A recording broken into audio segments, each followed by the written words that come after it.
Hello folks, welcome to my car, or what used to be my car, something I don't know. This thing hasn't ran in forever. I've never had the money to really take care of it because, well, I don't want to get into the specific reasons why, because those are confidential and personal, but more or less, it hasn't ran in a while, and I can't afford to pay for it. So, we're also here today because I am hella late on today's, or this week's predictions video, for that matter of fact. And, well, that's really that. I don't got time for jokes or nothing because y'all need these predictions. Not that you should be using me as a better, because God knows I'm not perfect. I mean, I had a TNS streak of 3 in a row up until this last Thursday, with Arizona having a backdoor cover. But outside of that, we're looking pretty good. We're looking pretty good. And yes, again, I'm late, so I missed the Thursday night game. But I posted on Twitter, so y'all know I went 2 and 3 on those picks. Arizona's backdoor cover screwed me with that -10, but outside of that, I did good.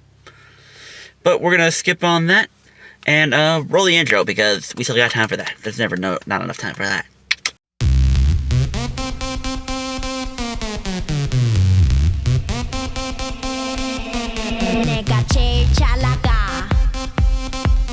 And again, since we're in the car, I gotta take a picture from the thing, and then we'll just go on from there. But we'll just do a quick recap.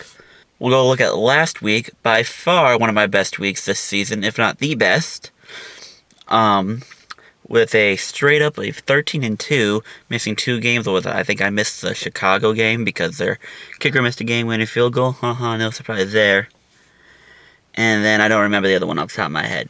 Because, again, I'm doing everything off the phone here from my lovely car. Because, hey, time's of the essence. Some of us have families to take care of, to live with, to have fun with. I don't know. Against the spread, probably one of my best games, 10-5. Miami, with that one, or the early lead kind of screwed me over, but I still got the over-under on that correct, so I'm willing to take that at the expense of having all 3 categories above 500. Now, we're starting to get things in the right direction.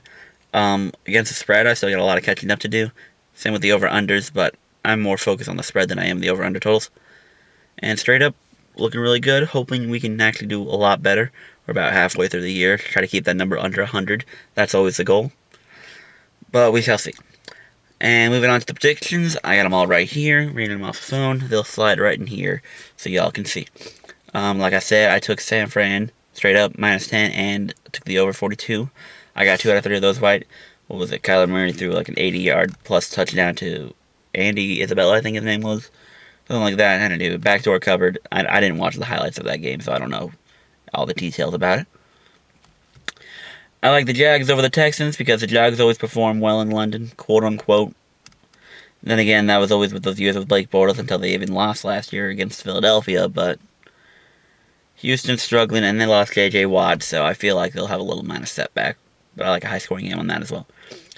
Philly to beat Chicago. Chicago, I'm off the bandwagon. I mean, that defense is real, so a lot of under games, especially if we go into the winter months. But I'm off the bandwagon. I don't trust this team no more. I don't trust Trubisky. I don't trust that offense, which makes it really painful because I have Allen Robinson in the Progs League as my number 2 receiver. And if Adam Thielen keeps getting hurt, then I'm screwed. But I have lost all faith in the Chicago Bears. Colts to beat Pittsburgh. I like Jacoby Brissett over Mason Rudolph. Pretty much that's the only thing of that. Minnesota will win because Kirk Cousins performed the games where he's underperformed or he's not much expected, and the Chiefs are unlikely to have Patrick Mahomes. If they do, then well, the Chiefs will win, but I highly doubt it. Patrick Mahomes is smart; he will not play in this game either. There's that.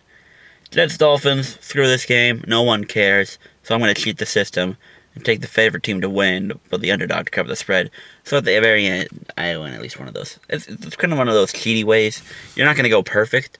I mean, unless you actually get that perfect. But if you never know how to pick a game, and you're just doing these little fun predictions videos, you pick the favorite straight up, the dog against the spread, because you're likely to win one of those. Or, strike that, you're going to win one of those. If the underdog team wins, you get that spread. If the favorite team wins, you get the straight up pick. Now, if the favorite team wins by 3 or less, then hey, that's a win-win for all of us. Carolina over Tennessee, still have hard time trusting Ryan Tannehill. I mean, good job, you won a couple games.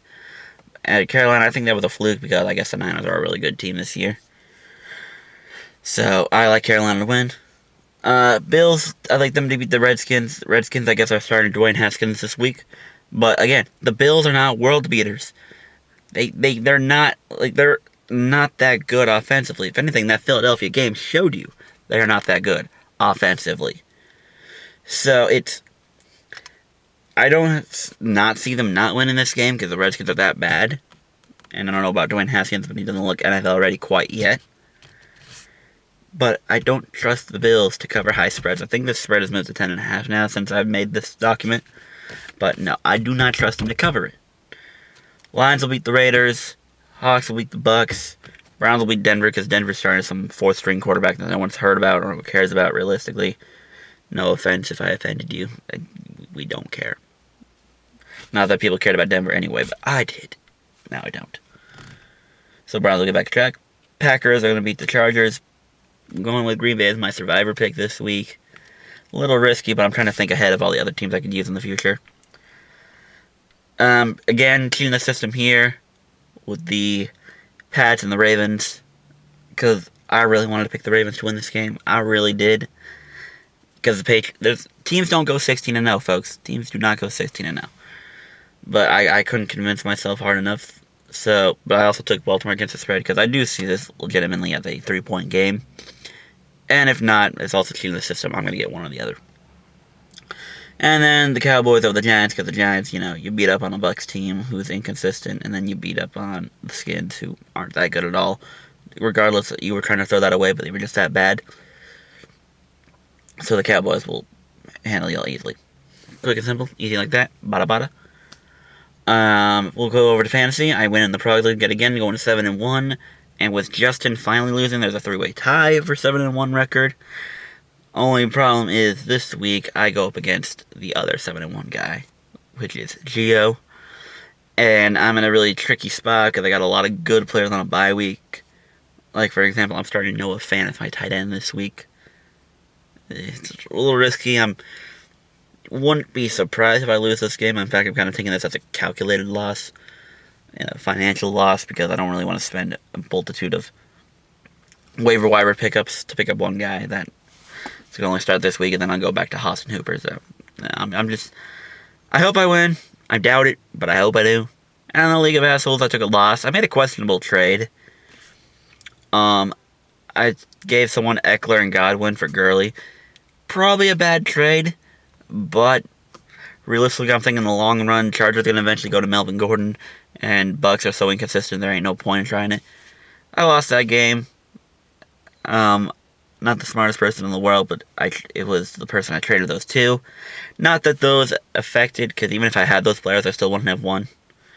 Because my opponent had Michael Thomas and Cooper Kupp. So, both of those guys had really great games, and that just kind of screwed me over, unfortunately. But then I go get to play Travis. Travis right now leads the entire league with the best record of a 6-2. Well, I'm sitting at a 5-3, tied with Shawandi.